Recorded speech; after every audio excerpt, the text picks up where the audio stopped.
Director of Aboriginal Owners Corporation, Traditional Owners Aboriginal Corporation, Mr. Richie.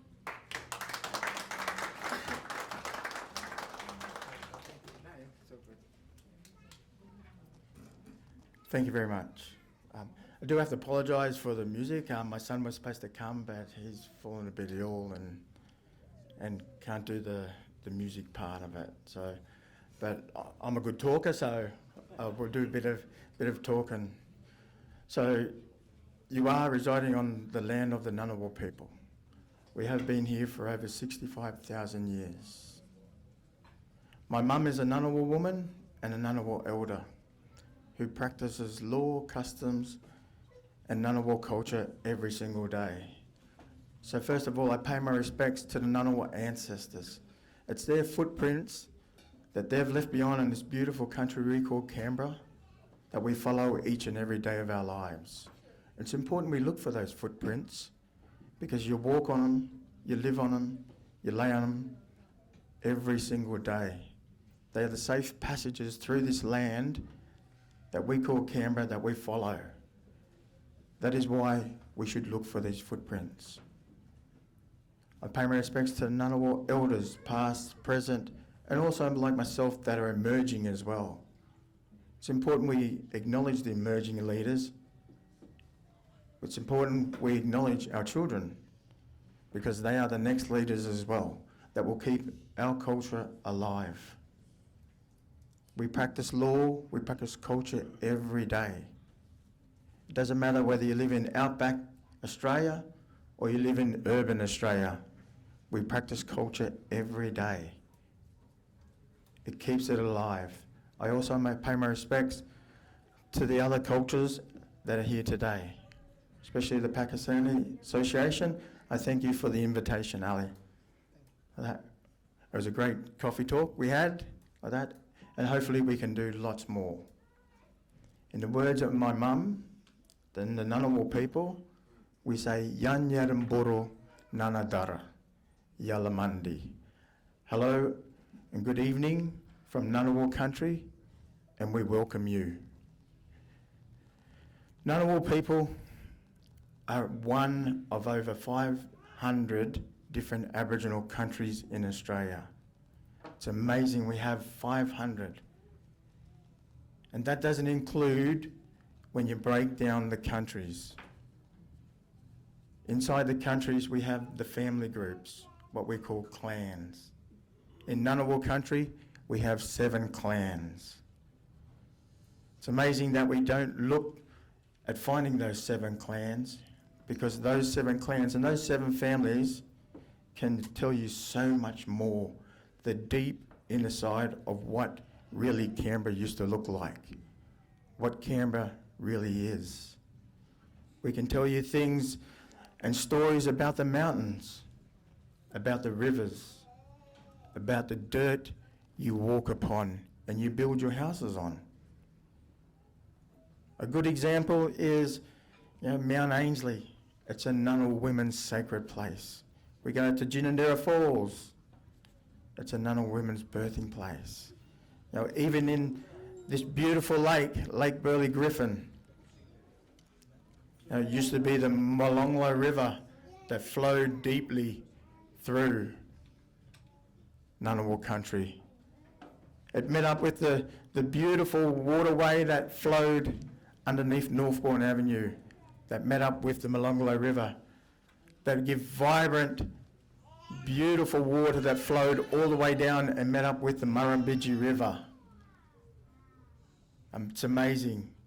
We don't look at the history, we don't look at the land through the eyes of the Ngunnawal people. Then we would get a good sense of what real culture and real land management, resources, and anything else that you want to do with the land. You can get a real sense of belonging to this beautiful country we call Australia. I often talk a lot about, if Aboriginal or other cultures can learn about Australia, why can't we learn about other cultures? Why can't we learn about the Ngunnawal people? We reside in Ngunnawal country. Why can't we learn how to say hello? Why can't we learn how to say united, let's walk together in Ngunnawal language? It's important we do. That is the true footsteps towards reconciliation. That is the true history to open somebody's heart, to open somebody's mind to the possibilities that there were people here over 65,000 years ago. There are systems that are put in place here that we don't often look for. We see trees as just trees. To the Ngunnawal people and all Aboriginal people, it's a person. It gives a sense of belonging to, because it grows within a piece of dirt that is alive, that gives so much to life than we understand. That is why in Ngunnawal country we live by what Mother Earth tells us to live by. We take what we need to take, and we give everything else to everybody else. We share a journey, we share our footsteps. We share so much more than what is portrayed. A lot of people celebrate Australia Day. We celebrate Invasion Day because it's a day that, you know, is bad memories for our people. I won't go into it, but you know that's why we don't celebrate Australia Day, and we'll never celebrate Australia Day until we have a united Australia, where it's welcome for everybody, including First Peoples. When we open our hearts, we open it to everybody. When we open our homes, we open it to everybody. Everybody should live by one statement, which means one voice, one Australia, and one peoples. Doesn't matter where you've come from, doesn't matter where you are today. Australia will never be Australia until we're united. And we stand by, walk side by side, not in front, not behind, and policies reflect everybody, not just a certain few. In the words of my mum,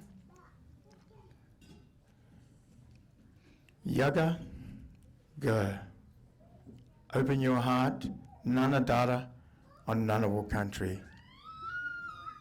I have the boomerangs for the kids here that I've brought along today.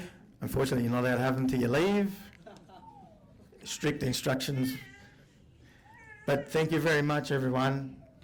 Our door's always open to answer any questions, walk side by side, and support you as Australians, as well as your culture as well. Thank you very much.